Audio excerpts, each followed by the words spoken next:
क्या हो जब पिटबुल का मुकाबला एक जंगली बिल्ली से हो जाए, तो क्या पिटबुल अपने फाइटिंग स्किल से उसको बीट कर पाएगा?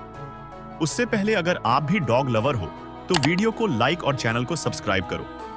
देखो, भले ही पिटबुल एक निडर डॉग है, इसके लोहे जैसे शरीर और 330 psi का जबड़ा इसको बेहद ही खतरनाक बनाता है, लेकिन यहाँ मुकाबला एक जंगली बिल्ली से है जिसके पास शेर जैसे पंजे और चीते जैसे फुर्ती होती है। तो क्या पिटबुल अब भी इसको हरा सकता है? कमेंट करो।